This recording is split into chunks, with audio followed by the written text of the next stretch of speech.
Good evening. Welcome. So glad to have you here. Most of you are sitting all the way in the back. We're going to let you stay. That's good stuff. I understand that you get your space there, you carve out your niche, and you just stay there. I get it. I would like to say, though, as these groups kind of dwindle from week to week, we start with about 350 people. It goes down to about 300, then 275. But I want to encourage you to invite everybody you know for what we call a journey to the cross. You have a little card on your table. Some of you know because you experienced this last year with us over in the Student Center. Well, this year it'll be here in the Foundry space. We'll take over the Foundry space and we're going to set up an experience for you to walk through in groups, literally helping you reflect upon the journey that Christ took to the cross. It's quite moving, actually. It's powerful. So on Tuesday night, we'll have it set up. We'll have it set up from Wednesday night. And then on Thursday, there'll be self-guided tours that are happening. But all the information that you need is on this card. What I like to tell people to do is take a picture of the card to remind themselves and then go give it to somebody as an invitation. Because I think it's something that you will not want to miss. How many of you, maybe just a few of you, but how many of you experienced this with us last year, the journey to the cross? Okay, so there's a fair number of you. It's changed a little bit this year, not just because we are in a new space, but because we have changed some of the individual experiences just a bit. So again, you'll want to come to that. So while attendance does what it normally does as we move through these 6-week series on Tuesday nights, I want to encourage you to help us turn that upward as we get ready to journey to the cross. It's a nice day too, right? We had a gorgeous day. It was beautiful. I spent most of it in my office, but I can look through the little tiny window in my door and out to this kind of these skylight windows, and I can see that it was at least sunny most of the day. So that's pretty good. I'm going to walk us through one of the 5 essential practices, and that is give. This is, of course, what the sermon was on Sunday. And as you know, those of you who have been journeying along with us, you know that each Tuesday, Wednesday, and Thursday night through Lent, we have been trying to dive a little bit deeper into what it means for us to practice these 5 essential practices of the Christian life. Before I do that, before we just launch in, we'll spend about 60 minutes or so, I guess, doing that. But before we do that, I would like to just let you know that throughout this evening, it's going to be important for you to at least talk to the people that you're sitting near. So if you don't already know them, use this time now to introduce yourself. If you know them, you can be silent if you want. That's okay. But you can continue your conversations as you will. Some of you are like, I've been talking with this person for 10 minutes already. Let's just move on, right? But seriously, make sure you can at least, if you haven't, most people wear name tags. Not everybody does, but get to know them. If it's just the two of you and you'd like to move to a table to create better discussion, you can do that too. If you want to just stay there where you are, just the two of you, make it a nice romantic night out at church, you can do that too. All right, so anyway, 30 seconds, make sure you go around the table if you don't already, introduce yourself, and then I'm going to pray and we're going to dive right in. Go for it. 10 seconds, 10 seconds.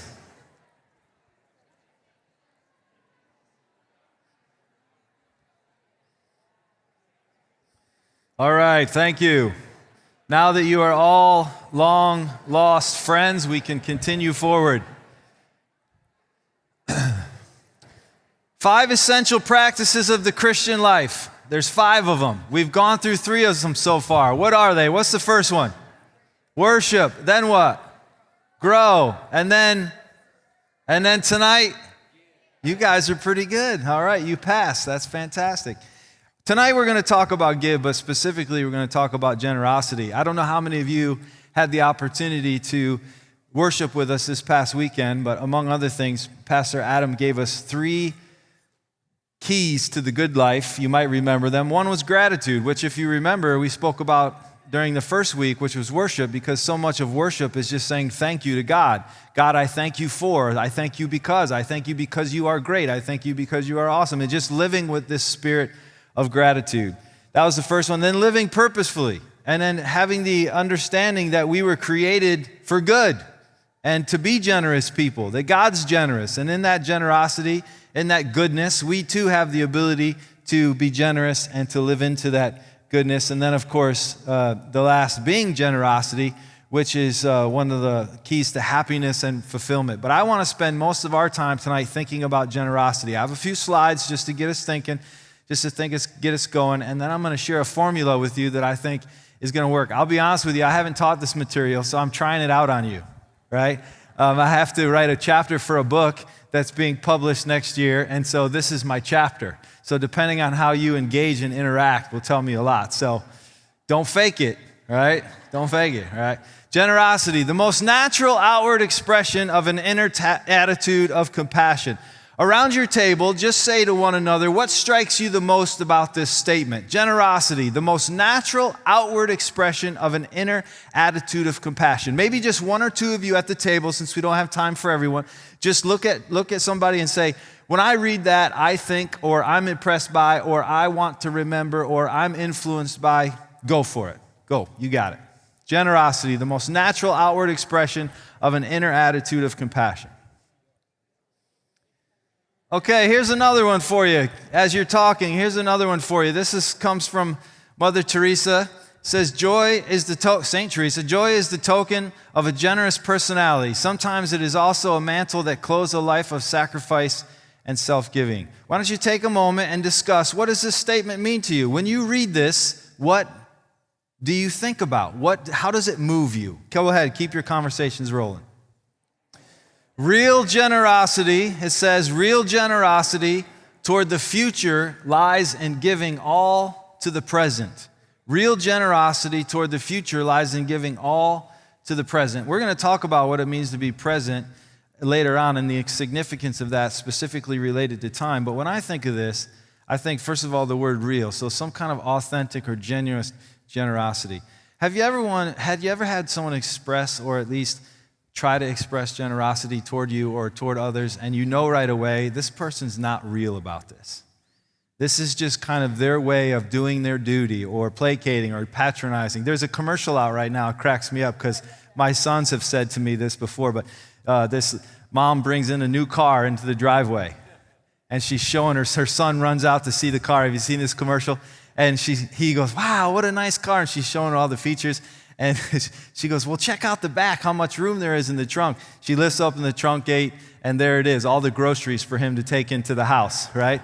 And she's like, wow, look at you, Mr. Strong Boy. And he goes, don't patronize me, he says. It's a really funny commercial, but sometimes I think about how sometimes we aren't as genuine in our generosity, and we feel it toward. But the future of it, meaning how we move forward in our generosity, lies in giving all to the present moment. I know you've felt this before, where you've been sitting with somebody in conversation, and to you, this is a serious, thoughtful, deep, whatever the word is, conversation, and they're just not present with you. They're just not there.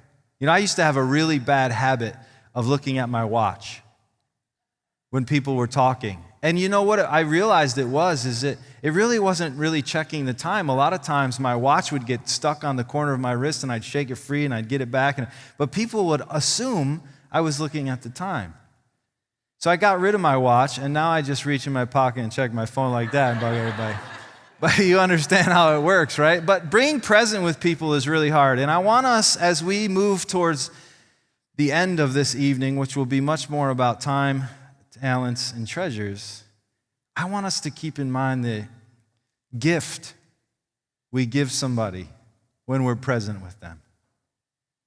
I like to reference this to a movie I once saw called Little Miss Sunshine. Some of you have heard me tell this story. There's a scene in the movie, I don't have time to go into it all, where the brother freaks out. They pull the car over. He runs down off the side of the bank, and everyone in the car is deciding who's going to go and talk to the brother. He's obviously distraught. He's angry. He's sad. And all of this frustration, he's just shouting expletives. He gets down off the highway, down to the little gully there, the valley. And the sister, Little Miss Sunshine, she walks down there in her nice little dress, and she just gets down, slowly makes her way down there, climbing over rocks, being careful not to slip. She sits down right next to him, puts her arm around him, and you know what she says? Nothing. Because sometimes just being present is enough. Just being generous with your presence is enough. Now, sometimes, right, we think people want us to be generous with our presence, when really people are like, I've had enough, go away, right? But the reality is this idea of presence is extremely critical for us as we move towards thinking about generosity. Even in this moment tonight, how can you be present with the people that you're sharing this table with? Some of you have shared a meal already. You've had the chance to be present. Some of you have just walked in the room in the last 10 minutes. What does this mean? Generosity is the flower of justice.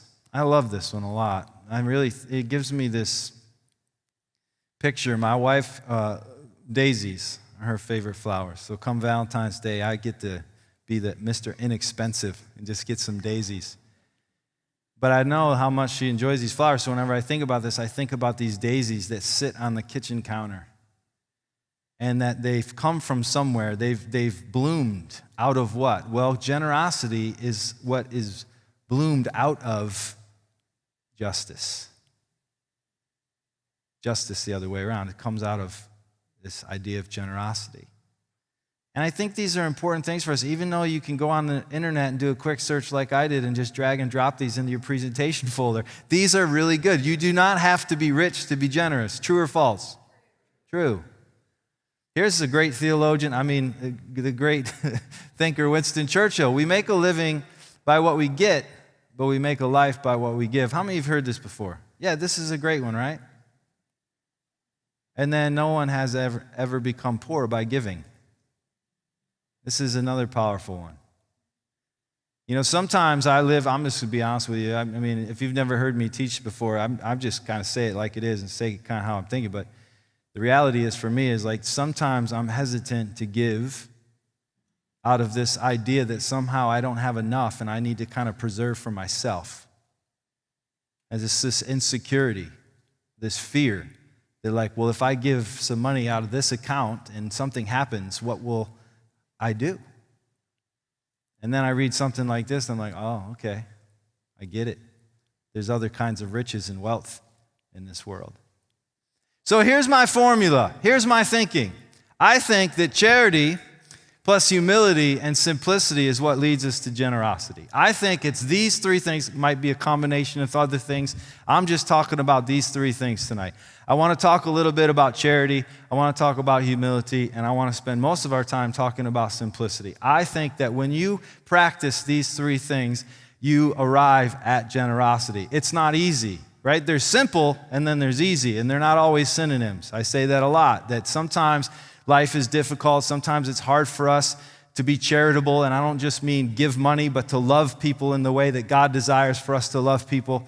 Sometimes those of us who like to think highly of ourselves find it really difficult to be low as a servant might, to think about the others around us before we think of ourselves. And some of us find it extremely difficult to live simple lives. This is not a competition, but there is some truth and some wisdom, and really as we discern how to best live these, there's some soul shaping, soul tending at the very least that happens when we practice these things of charity, humility, and simplicity. When they become a value and it actually shapes our life, is where I think we arrive best at this idea of generosity or give. Not just what do we give or how do we give, but how do we even get there? How do we make it a value in our life? Charity is the highest form of love. It's reciprocal love between God and humans, which is made real in unconditional loving kindness for others. This is what charity is. You've seen this verse before. I know you have. The faith, hope, charity, or faith, hope, and love. Faith, hope, and let's just go home. Let's just go home. Faith, hope, and charity, or sometimes in your scriptures, faith, hope, and love. Now we're getting somewhere. This is good. Faith, hope, and love. Now let's think about this for a minute. I think I put those with arrows because I think this is how it works, and this is not new to anybody necessarily, nor is it sort of my idea. But I think that this idea that I believe in God, I have faith. I believe there's a God. You know, every morning I wake up, I choose to believe there's a God. Right? I choose to try and live my life that way. I believe there's a God. I've talked with several people this week, and it's been a short week, just Tuesday already, 2 days into the week. I've talked with several people who have already told me this week they don't believe in God. Okay, let's talk about that. By the way, for those of you who have these kinds of spiritual conversations with people, have you ever noticed, like, when someone says something like that and you're not shocked and you're like, tell me more, they're like, really? You're interested? You don't, like, dislike me? No. Let's talk about it. What does it mean for you? But I believe there's a God. I choose to have faith. And my experience with God on a daily basis helps me to have greater depth levels of faith. And this produces this idea of hope. Now, hope is not just what we wish for, right? I mean, we don't wish for this. The other day, I took my son to the Royals game, and that really cold Saturday, we'll go to any game that we can. Even if we don't stay for the whole game, we like to go to the game. We like to be at the K. My son's a big baseball nut. I'm a baseball nut. And we were there, and he said to me, I wish Merrifield would hit a home run tonight. He didn't, but wishing is one thing. Hope and wishing is in the Christian tradition aren't the same thing. Theologically speaking, hope is this confident expectation that the belief or the faith that you have is actually real. And because you believe it to be true, and because you believe it that there's actually hope, there's this confident expectation that one day the world will be made new. I mean, this is what Christians believe, that one day the world will be made new. It says in Revelation 21 and 22, the very last 2 chapters of your Bible, that one day God will again dwell with his people, and he will make all things new. I don't know if you believe that or not, but that's what I believe as a faithful, trying to be a faithful follower of Jesus Christ every day, is I don't want to just think about what I wish, I hope could be true. I want to live in this confident expectation that I've come out of this idea of choosing to believe in God. It produces this hope. It's basically like what we might refer to, and some theologians refer to, as practicing this idea of resurrection, that we believe in the resurrection, and the resurrection, meaning life after death, is for all of us who choose to believe in Christ, and therefore have the opportunity to one day dwell again with the Father as he allows for us in this new things world to live without sin, to live without mourning, to live without darkness, all these beautiful traits of the future garden that we all are hopeful for. Faith produces hope, and out of this hope is charity. And sometimes the word love is rich with meaning, and sometimes the word love can mean anything. You know, I love pizza. Do I really love pizza? Right? Or I love my wife. Or I love you, God. Right? Sometimes I think we measure the minimum instead of the highest conceivable. I know at least one of you in the room, Shannon I see back there, has heard of this book that I'm about to tell you about. So maybe others have also heard of this. But a woman by the name of Mildred Bangs Wynkoop. She wrote a book called Theology of Love. She was a Nazarene theologian, tremendous leader in the Nazarene church.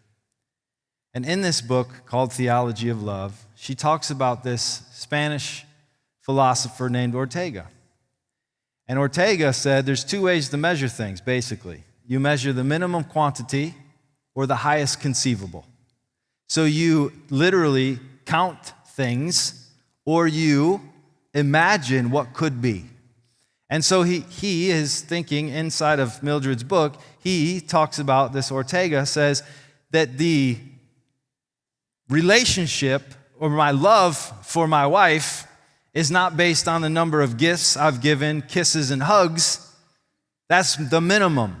But instead, how intimate, how close can we actually live with one another as we grow together with God? That's the highest conceivable. So one hand, we're measuring the minimum. On the other hand, we're thinking about what could be. And I think when it comes to charity, sometimes we have a tendency, at least I do, to measure the minimum. Well, I did this last week, or at least I did this, or I gave at the office. or whatever the case may be for you. It's kind of, we move past this idea. It's like, well, I did a little bit of that. Instead of thinking, I was created for so much more. What more could I do? Acts chapter 2, 42 through 47, and Acts chapter 4 are just great examples of this idea of love, this idea of charity, where it talks about that the community that God was forming not long after the resurrection and ascension of Jesus, the community that God was forming there in Jerusalem and on the outermost parts of the world as it would once move toward, were marked by several things, one of which they were marked by sharing their possessions. It says in numerous places, both in Acts chapter 2 and in Acts chapter 4, that this community was of one heart. They shared all their possessions and no one was in need. This is the picture of biblical community. This is the picture of generosity. You know the 1 Corinthians 13 love is. I mean, I don't know one person in this room that has been to a wedding and not heard this, right? Love is, right, and it continues and continues, right? This is where we get our understanding of what true charity is. That is basically an outward expression of this confident expectation that we have because we say God is real and I believe in God. Not to mention the fact that charity is an important part of this formula for arriving at generosity because, as Pastor Adam mentioned in his sermon this past weekend, we're made in the image of God. We're made in the image of God for a purpose. What is that purpose? With a purpose, for a purpose. You know what? Why don't you do this? You're looking a little glazed over, so I'm going to go ahead and have you talk to your table, people at your table. Why don't you tell each other what the purpose that God has created for you to do is? What is that purpose? Go ahead, talk about it amongst yourselves.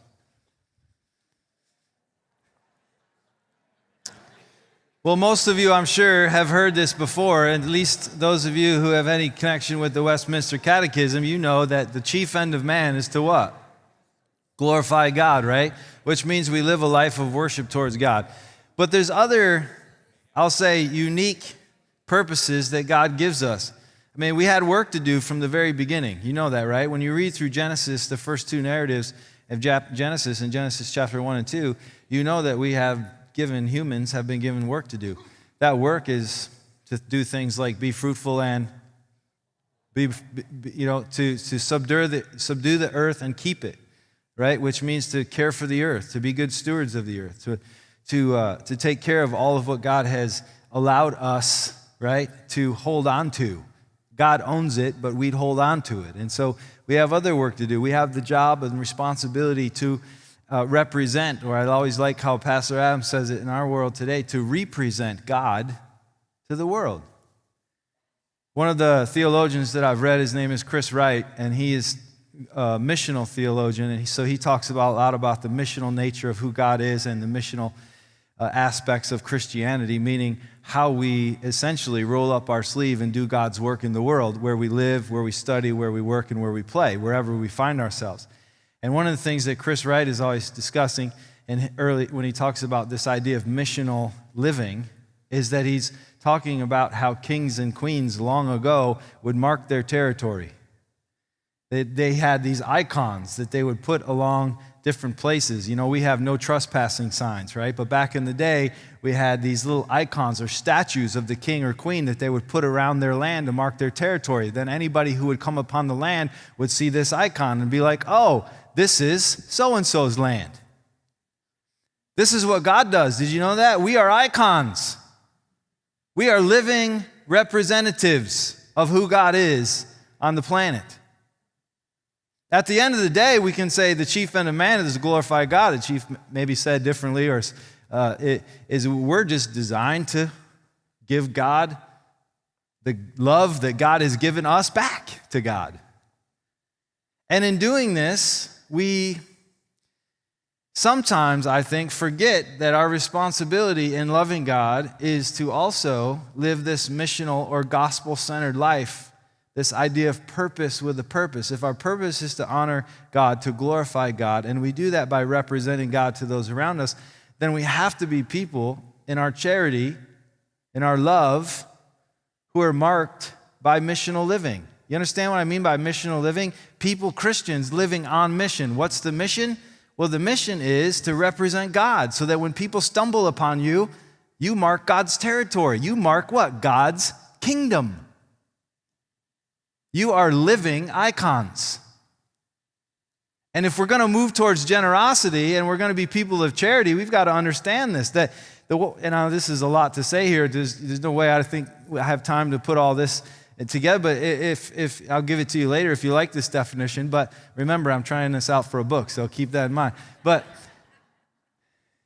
a gospel-centered life is a life that understands that the will, way, and work of God is salvation and justice. That the will is that one day all things would be made new, or wholeness. That the world's broken, but God desires wholeness. And we are the agency that God is using to bring that wholeness to this world. We don't do the work, we don't do the bringing together. We don't make whole. God makes whole through the Holy Spirit. But who does God use? The church, the agency that God has designed to represent God to the world. And if the will is the world be made whole, then the way is through Jesus Christ, the ultimate sacrifice, the ultimate charity work that was done on the cross for us, which, by the way, plug, Journey to the Cross. If the will is wholeness and the way is Jesus Christ, the work is ours. So charity isn't just something that people hold on to as kind of a nice trait. Some of us have it, some of it don't. If you're a follower of Christ, this is mandated. Love one another. Love God, love others. It's throughout the Scripture.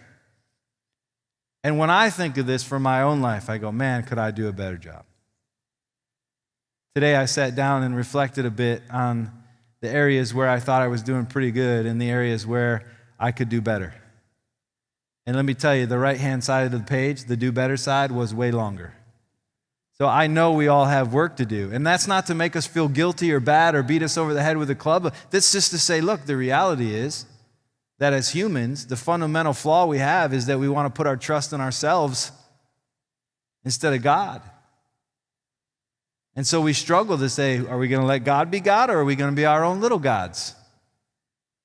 And in charity helps us move out of that place. You probably have seen these before, but these 4 common Greek words and meanings for love, depending on what books you read or theologians and scholars and pastors you listen to, you find as many as really 7, 8, 9 words that represent love as we understand it today in the original Greek. And storge is the idea of empathy, this philia or Philadelphia, this philolove, brotherly love, this friendship, this eros, erotic, but then there's this agape.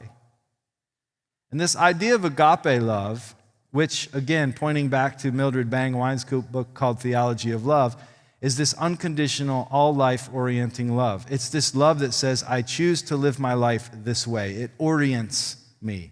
It's not just an action I do from time to time. It's the very thing that governs how I choose to live my life.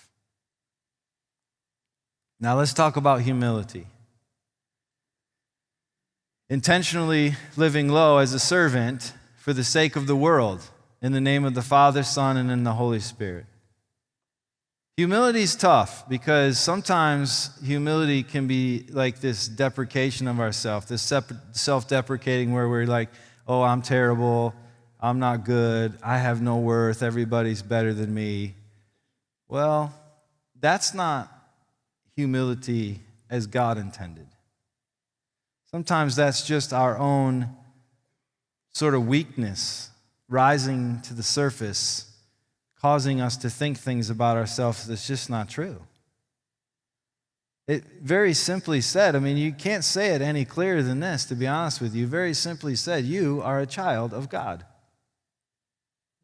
I don't know how many times you think about that throughout your day, but my prayer for you is that would rise into your mind and in your heart repeatedly throughout the day. I'm a child of God. Of all the things that God could have created and did, God created me. That's amazing. And so we take on this posture of servanthood because it's been modeled for us through who? Jesus Christ. This God who gave his son to die for us. In Philippians chapter 2, it's this idea of kenosis is the fancy word for it, this Greek word that means emptying yourself. God emptied himself and took on humanity for us, that we might live humble lives. Is there not? I mean, is that not the ultimate? If dying on the cross is the ultimate act of sacrifice, then taking on humanity is the ultimate act of humility. I mean, so remember who you are and whose you are. I think charity and humility and simplicity lead us to generosity. And friends, I tell you, I talk with dozens of our congregants every week. And one of the things that I hear repeatedly is, I'm just not good enough to do this. I'm not measuring up. Let me tell you. All right, you have not only been created in the image of God, but you, as a child of God, experience God's grace every day. And God's grace in the Wesleyan world, it's a Methodist world, is prevenient grace, justifying grace, and sanctifying grace. And it's this idea that, you know what? God is already at work ahead of you. He's already doing God's work ahead of you. He's chasing after you. He wants a relationship with you. That's God's grace and goodness and mercy that comes to you.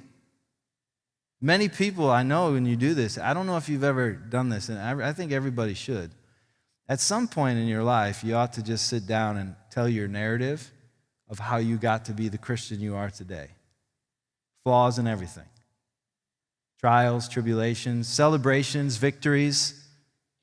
It's a great exercise. And what this does is enable us to go, oh, I see that God was working in my life there and here and over here. As a child of God, experiencing God's grace, this justifying grace, this is this grace that allows us to understand God's love for us, so much so that he would be humble and empty himself and sacrificial in dying for us and justifying. I mean, that is remarkable. Are these things that you think about on a regular occasion? I hope so, because they're soul-shaping. I mean, maybe this will work for you. I don't know, but maybe the first thing you do in the morning when you wake up and rub your eyes is look in the mirror and say, you are a child of God.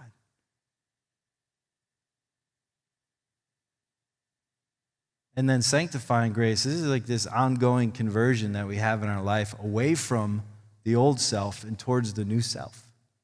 John Wesley would have called this, Christian perfection, on the way to Christian perfection, right? To one day live a life so full of love. Our hearts are so full of love, there's not room for anything else in our heart but love. That's the goal. And so when we realize this, it helps us to be humble people.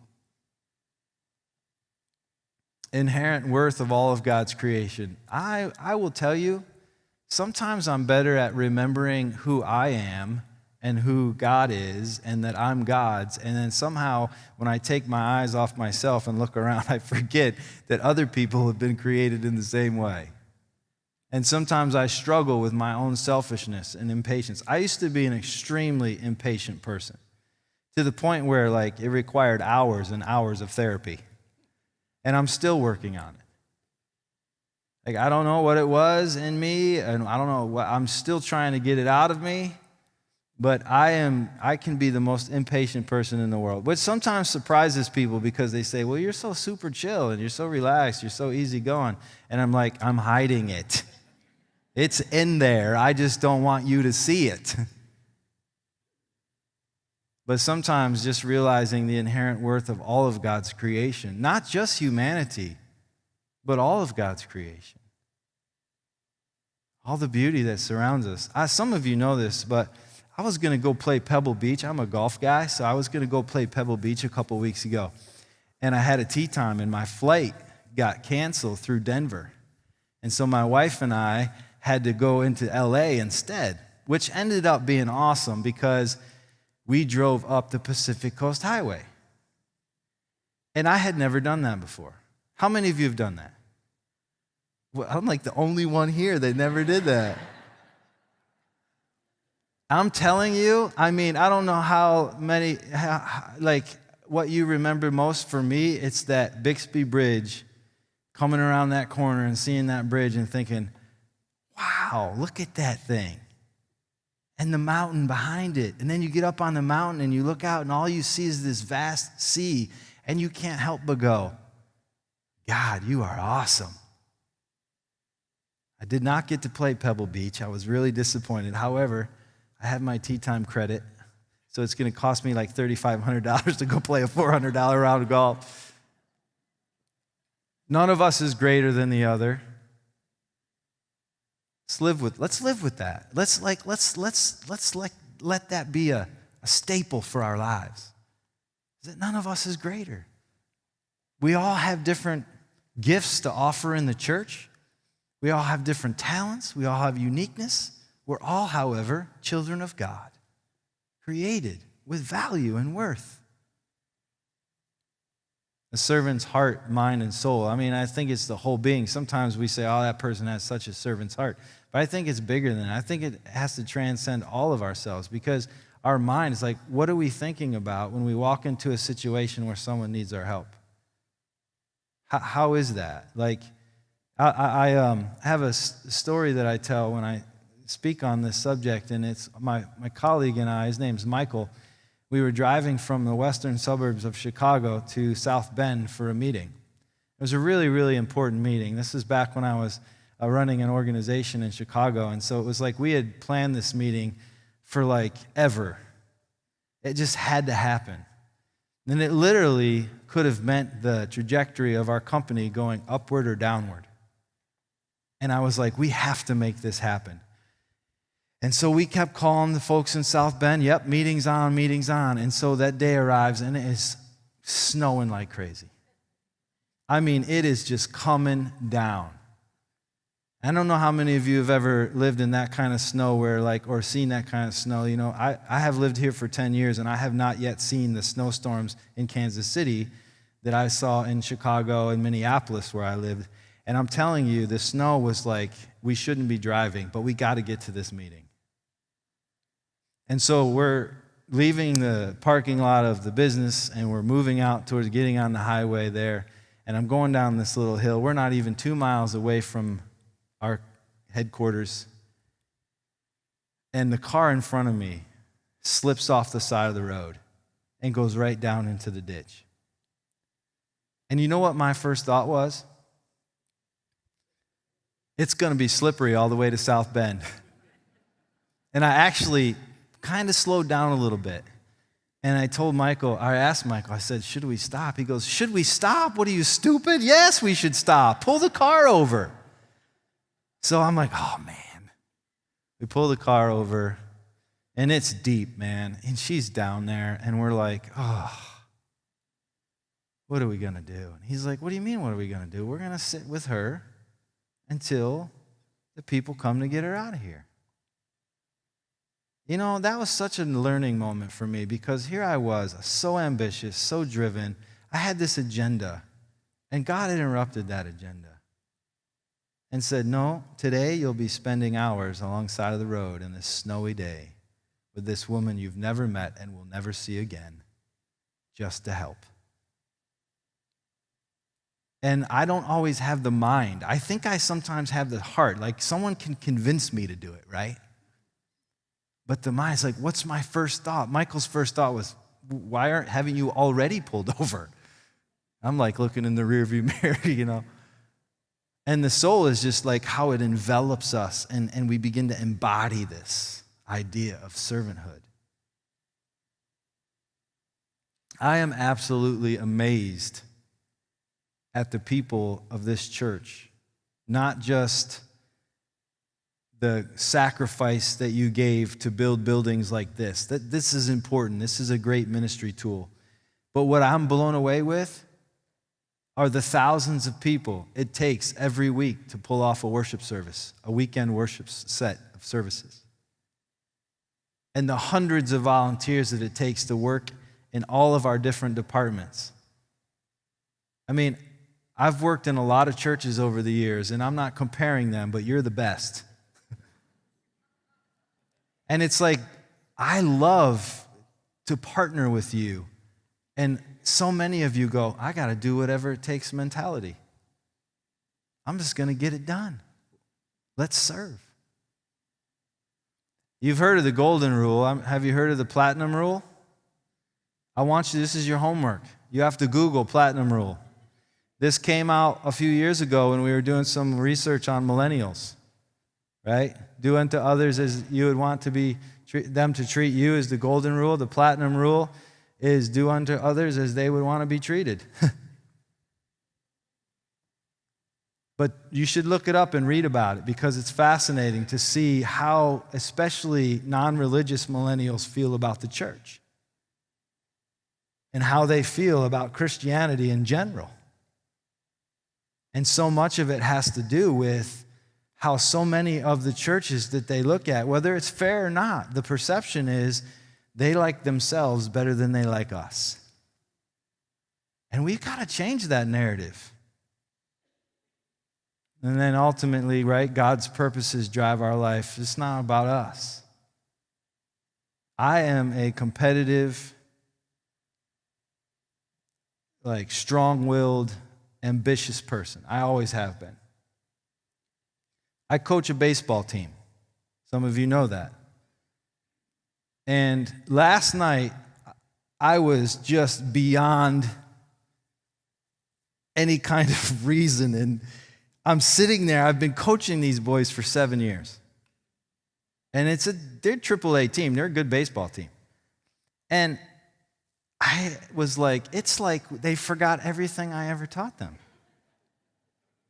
Listen, how many of you baseball fans? Okay, enough of you for me to keep going. The reality is, we hit 12 batters. One kid on the other team got hit 3 times. We walked another 10. The score was 16-3, and they hadn't even drove in a run yet. And I'm like, I'm so driven to win. I want to win this game. I want to win this game. And you know what my speech has been all these years? I don't really care about winning. I just want to help kids make their high school team. And I'm sitting there going, I'm going to kill you guys. I mean, it was like, I got almost every kid on my team pitches. And normally, they can pitch. And I'm telling you, it was like something out of a joke book. Every single kid came, and I'm like, what is going on here? This is one of the areas where sometimes my competitive nature, my ambition, moves me past humility, and I have to pull back and remember. And you know what? I think if I wasn't a Christ follower, I'd be a jerk out there. Quite honestly. Even though I say it doesn't really mean much, I want to win. But you know what helps me just get my bearings and say, take a deep breath, relax, is my wife, number one. But number two is just knowing that there's something greater at work here. I actually coach baseball because it's the best way I know how to connect with non-religious people.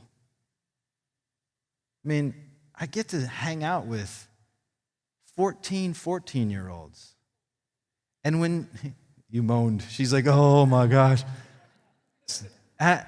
And when you total all the practices and all the games, we'll play 50 games this summer. When you total all that together, I will spend 22 out of the 365 days with these boys. Total days. 24-hour days. But you know what? That's a way for me to connect with people. and to try to live this stuff and not just talk about it. There's charity and there's humility. And here's some things that I think help us make 5 ways to be more humble. Admit that you might not be the best at everything. Do you ever know somebody like this? Oh, I can do that. I can fix that. I'm awesome at that. I'm the best. Really? Last time you fixed it, you made it worse, right? Admit your faults. I think sometimes it's good for us to just say, there's some things we can't do. Our church staff has been going through what's called the Clifton Strengths Finders, which is really a talent assessment of what God has wired you with. That's how we describe it. Some of you may do that in the corporate world. We're doing it here as a church. And what I've learned is, I'm not wired to do everything. And some things I'm really bad at, right? And so just to be able to say sometimes, I'm not really great at that. It just reminds me that some people are, which leads me back to what I said earlier, that, none of us are greater than any other. We're all doing this together. Same page. But just sometimes saying them out loud helps me even move towards humility.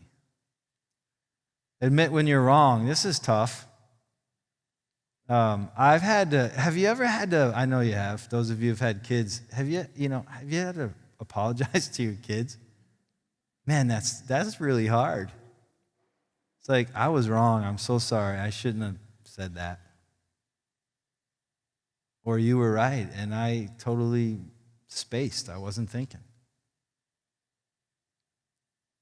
Admit that you could be more considerate. I think sometimes for me, that's the thing. It's I could be more considerate. I could stop and listen for that extra 30 seconds just to help the person I'm speaking with know that I'm present with them.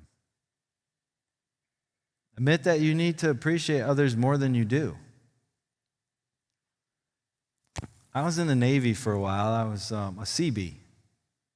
And I remember this one leader we had, senior chief, who was always grumpy, and nobody ever did anything right. He never appreciated all the hard work. And then I knew a person, another chief, who was the exact opposite. Who do you think people wanted to work for? It's not rocket science. We all want to feel appreciated. It's one of the standard human needs that all of us need, is to feel appreciated. I don't know if you've ever done this, but have you ever looked at somebody and just said, I appreciate what you've done. Thank you. I appreciate that. So there's 1,000 ways, but these are the first 5 I thought of, and I knew I'd be running out of time if I added more, so I just capped it here. Simplicity is this freedom that brings joy and balance. And Pastor Adam, again, he spoke about this over the weekend here, but this inward reality that results in an outward lifestyle. Now, I'm getting the next slide's content from a book called Celebration of Discipline, written by a man named Richard Foster. Some of you know it because you've taken a class that I've taught that's based off of his book. But if you've never read Richard Foster, I would encourage you to pick up Celebration of Discipline. It's actually what's called a spiritual classic. It's been around for a long time. And Richard Foster talks about these internal disciplines, these external disciplines, and these disciplines we do as a community all together. And there's about 12 or 14 of them. I don't remember how many in the book. It's Celebration of Discipline by Richard Foster. But his idea of freedom that brings joy and balance is this inward reality that results in an outward lifestyle. I really like that because it's this reality. It's inward, genuine, authentic self that changes the way we behave and the way that we live our life. And then he talks about this idea of simplicity helping us to live more simple lives, is to think about these important questions. Is it a gift from God? Well, everything is a gift from God. And so when we live a life of simplicity, meaning, do you know, by the way, what this means? I mean, living a life of simplicity means that you're not captive to stuff. That you're not a consumer, and that consuming has just totally disrupted your spiritual growth. I like stuff, right? I like nice things. I don't always need nice things, but I like nice things. And sometimes for me, it's, hey, is this a gift from God? Well, some people say, hey, that's a gift from God. I need that, $200,000 car. Okay. Nothing wrong with the money. Nothing wrong with having a car that expensive. It's what consumes you, what drives you. Is it to be cared for by God? In other words, since it's God's, does God care for it? Does God use us to steward it? And then is what I have available to others? Do I allow others to use what I have? I have a friend, his name's Bruce. He has a little farm out in Lane, Kansas. You might know him. He's a member here. And his farm is his kind of his little weekend getaway. But you know what Bruce does is he opens up his farm for me to take 6 or 8 guys once a month down to the farm to do intensive discipleship training. That's an example of stuff used in a way that honors the kingdom. Yes, it's my farm, but it's really not my farm because it's a gift from God. I care for it, but I'm just holding on to it. It's a gift from God, but you know what? At the end of the day, it's here for other people. Now, I'm not fishing to use your place, okay? I'm just saying that this is one example, although, meet me in the back after, we'll talk about, no, I'm just kidding. But I just think that's an example, and it's a genuine and generous just gift that Bruce gives this church by me being able to take 6 guys down to a farmhouse with a fishing lake and talk about Jesus and what God's doing in our lives. Simplicity also sets us free to view what we have as a gift from God that's not ours to keep and can be shared by all. Just summary of the 3 questions. So here's how to live simple. Some of you are writing frantically. If you have your phone, you can just take a picture of these things. But just know it's Foster stuff, right? I'm just crediting it. But buy items for their usefulness rather than their status or prestige. Okay. I got some work to do there. Producing addictive behavior in us, resist it. That's tough. Again, it's not the stuff, it's what the stuff does to us. Does it consume us? Does it hold us captive? Develop a habit of giving items away. So a few years ago, my wife and I, we set out to live a little bit more simply, not because it's trendy, but because for our spiritual lives and our own spiritual growth, we knew that we like stuff and we're accumulating stuff, and the best way to get rid of that stuff is to give it to people. But you know what I found is it's really difficult to give away the stuff you like. It's easy to give away the stuff that doesn't fit anymore, or the stuff that's kind of, was never your favorite, or the stuff that came from, your brother-in-law. Oh, big deal. But for me, one of the disciplines that I've had to deploy in my life to arrive at this idea of simplicity is to give away the stuff I like. And so we could do better with this, but at least twice a year we go through our stuff and we think about people we know who could use it. And it's really difficult to give away some things because I haven't yet mastered the idea that none of this is really mine anyways.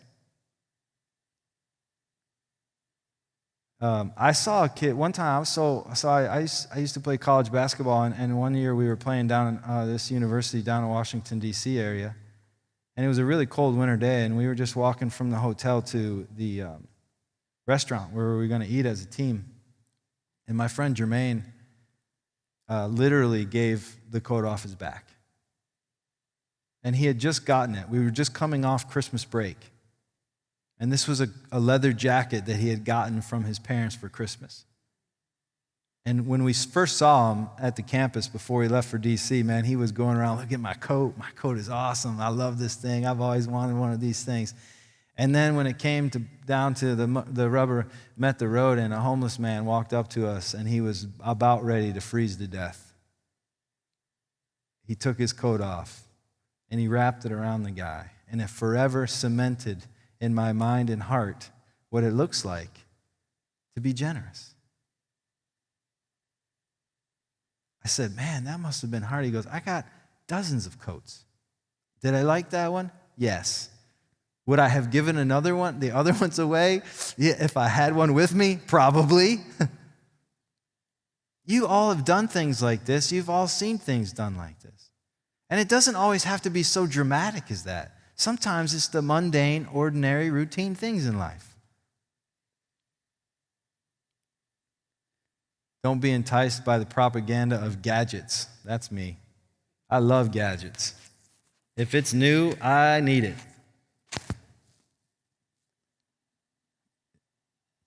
Enjoy items without having to own them. Wow, that's good advice. We talked about creation and appreciating it, all of it. Avoid buy now, pay later schemes. Now, I'll tell you what, there have been times in my life where, like, we were living check to check, barely, early on in our marriage especially. And I remember when in New York State, you pull in, I don't know how many states do this. Minnesota did a little differently. Illinois did a little differently. But in New York State, you had to get a yearly inspection done on your vehicle. And you get a little sticker in the window and all this. Maybe, does Missouri do this? Okay, so those of you who live in Missouri, you know this. I live in Kansas, so I don't have this issue. But I remember it didn't pass. And you needed X done. You need this done, you need this done, you need this done. Like, well, how am I supposed to get back and forth to work without a vehicle? And so we said, hey, we need this stuff. The guy goes, well, lucky for you, you can get it now and pay later. Now, I didn't have many options at that point. I looked around, I actually thought, can I ride a bike that far? No. I don't jog, forget that idea. Is there people who can pick me up? I went through the list. Do I live near a bus? We just were out of options. And so I get that sometimes we have to do that, but sometimes, man, I just need it now, even though I can't afford it. I need it now. No, probably don't. Reject what breeds oppression for others. This is something I'm trying to be more cognizant of all the time. Not just where was it made and who was it made by, but what other factors involved in what I shop for might lead to the oppression or be a result of something that someone who's oppressed has put together for me. Shun the shiny items that distract you from seeking God's kingdom first. Some of you are great at this. You're wizards. You're like, I mastered this a long time ago. Great. Teach us how to do it, the rest of us. Again, I just think that these three virtues of charity, humility, and simplicity lead us towards generosity. What is generosity? Well, it's the habit of giving freely without expecting anything in return. That's what it is. And so when we think about the 5 essential practices of the Christian life and we think about worship, we go, yep. We think about grow, and particularly as it relates to studying the Scripture or studying with people in a group, we go, yep, important. We go, we got to serve. Yep, Jesus said serve. He said love others. We got to serve. And then for me at least, when we get to give, it gets a little harder for me to do. You know where I'm pretty good in is my time. Time is, I give my time. I volunteer to do things. I volunteer at my kids' school. I'm the guy in the neighborhood that's doing the backyard wiffle ball game and the cul-de-sac kickball game. I'm that guy. I get it. I'm all in for that. But sometimes, as I mentioned earlier, time in terms of ways to be present with people is difficult for me. And I got a lot of room to grow in that.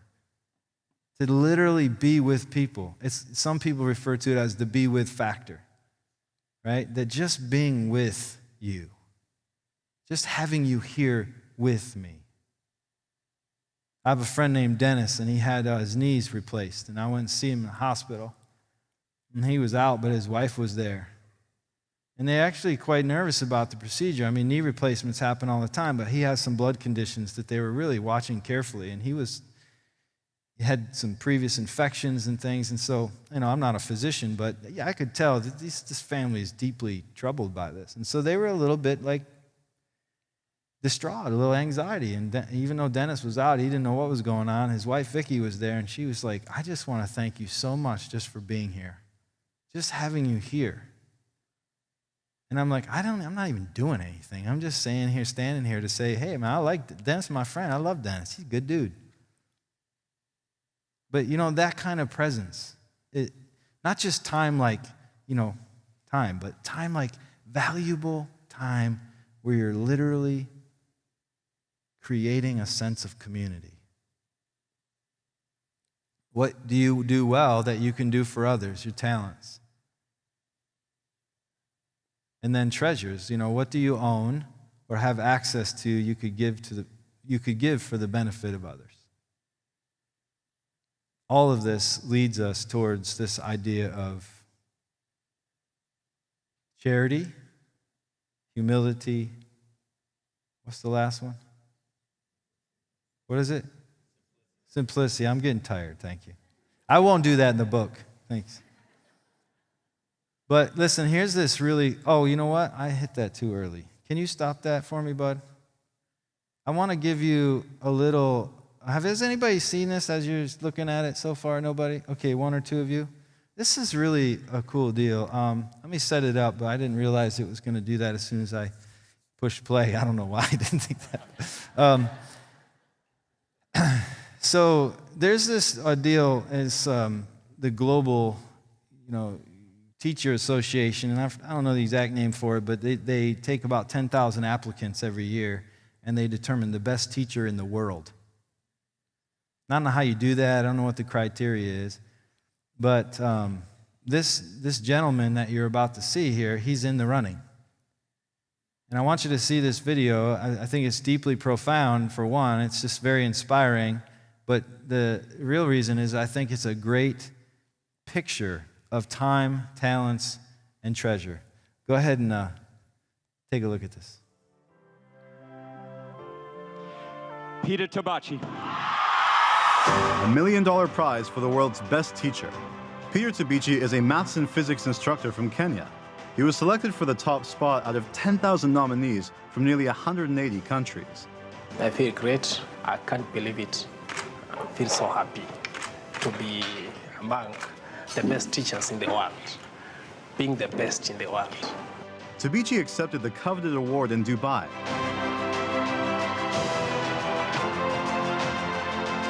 A world away from the village he calls home. The Keriko Secondary School where he teaches in Kenya's Rift Valley lacks even the most basic facilities. There's no library or lab, classes are overcrowded, and there's no reliable internet connection. But despite the lack of resources, Tabichi has helped his students, many orphaned or with just one parent, to qualify for and win science competitions. He's credited with convincing them to stay in school and go on to college. As a member of the Franciscan religious order, Tabichi donates most of his salary to help his students and has similar plans for this prize money. I'm going to give it back to the society, okay? Because myself, I'm a brother, okay? Our needs are catered for, like food, clothing, and everything. So I'll be so happy. In fact, it is a great moment that the society is going to benefit. His students feel the same way.